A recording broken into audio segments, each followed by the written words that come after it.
Guys, it's transformation time. You may remember this experiment I did. I had a little Temu gadget.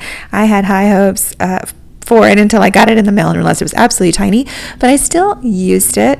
My colors were great, but my painting didn't really turn out very well, as sometimes that happens with pour paintings.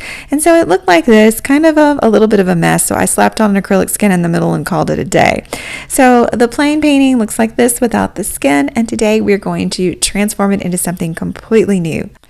Now I have a lot of extra paint here from a dip, so I'm going to dip this one, and I want to preserve this pretty little feathery part. It's the best part of the painting, and I'm going to be using dimethicone, or here it's coconut milk, but it has dimethicone in it, or silicone if you will, and to make sure that the paint does not stick to that particular part of the painting. Have I ever done this before? No. But am I willing to try it? Yes. So I'm going to go ahead and smear this all around the edge where there is this pretty feathery part, because I have this really cool idea that I want to do, or at least want to see if it turns out, another experiment if you will, to make this something that I would be proud to hang on my wall versus something that doesn't look very good. I'm going to try to be nice about it. I hate when there's a bunch of paintings like this hanging around, so I'm getting rid of this one today, hopefully. So let's go ahead and dip this into the paint and see what happens. I'm definitely not getting rid of my cool round canvas here.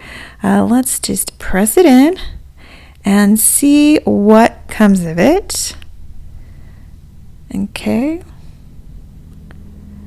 Now let's do the fun part and lift it off. Okay, my camera is a little fuzzy. Let me get my other one and I'll show you the colors, because it's cool, but you can see I'm going to dip this. Not that I need to. This is just a habit. I don't want that around the edge. I'm not sure why I feel the need to fill it in, because that edge is going to go away. Now here it is. Really pretty colors actually on this with my other camera. And you can see where it's pulling away, especially in that left-hand corner.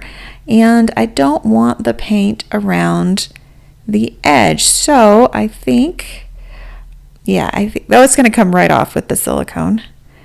Let me go ahead and pull it off. This is just a silicone brush, speaking of silicone, and I'm just going to pull this paint off so I have the feathery edge left, and I'm going to leave the dip part in the middle.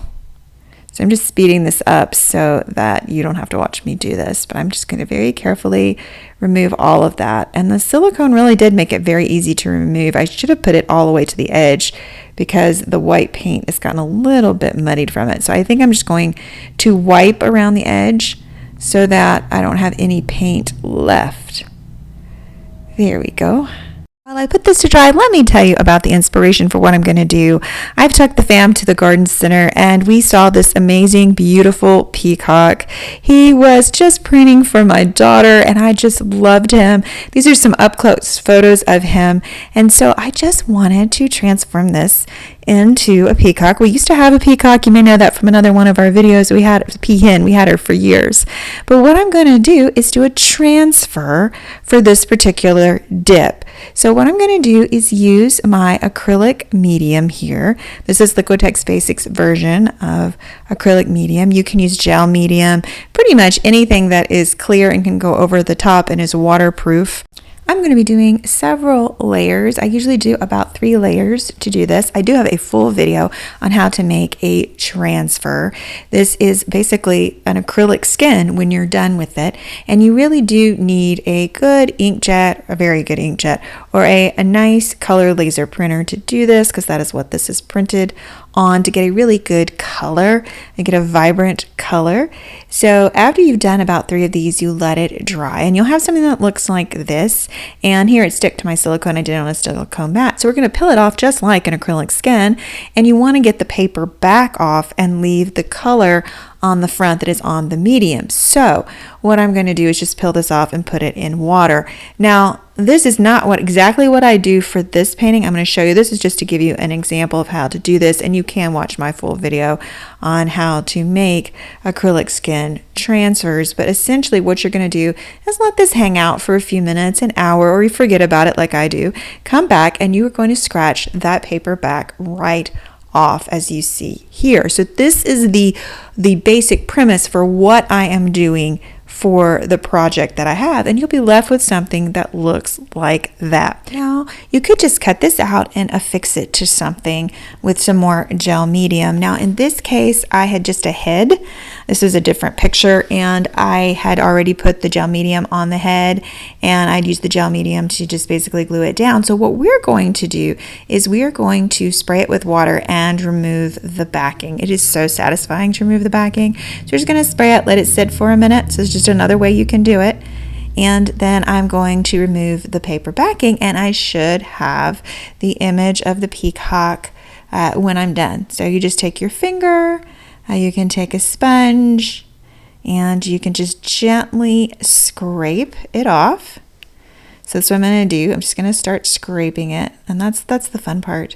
Just have to be careful not to scrape all the way through. Now, a problem I'm probably going to face with this is that the colors are very similar to my background, and I probably should have gone with an emerald spalding and not an India blue peacock, but this is what I had on hand, and this is what I used. So I'm just going to quickly take off the paper, trying to be careful. As careful as I can not to remove all of it, because doing it this way you can take off the sides if you're not careful and have some lines that aren't particularly clear. But I'm going to get all of this off. You got to try this if you've never tried the removing of the backing and you love just the process of it. It is very satisfying. Okay, that might sound a little creepy, but it's just basically like pulling glue off your hands. If you like doing that kind of thing, then you'll like doing this as well. So I think I am just about done. I'm just going to go through and make sure the edges are done. I probably should have let it set with water a little bit longer. And I think I'm just going to take a paper towel and I'm going to wipe over this so that way I can get it all off. It's going to be kind of hard to see on your end. You can see it when it's wet. It's very hard to see because I used colors that are exactly the same, which makes sense because hopefully my peacock is not 20 different colors. They are so beautiful, so I'm just making sure that I didn't leave a lot of paper. Sometimes you have to do this several times to get all of the paper backing off. Again, I do have a video on how to do this that explains it step by step. And yeah, let's see. Yeah, still pulling a little bit of paper off of there. Now, when it dries, it'll be a little easier to see, and you can see how much paper is left. So here it is dry. To really make the colors pop, I'm going to be adding some varnish. I'm going to be using Jo Sonja water-based gloss varnish with a soft bristle brush. And with a little bit of varnish, the colors really pop. The peacock really comes out. And I think I may have improved it. Let me know what you think in the comments below. This is what I end up with. Is it better than what I had originally? Thanks for watching. Bye now.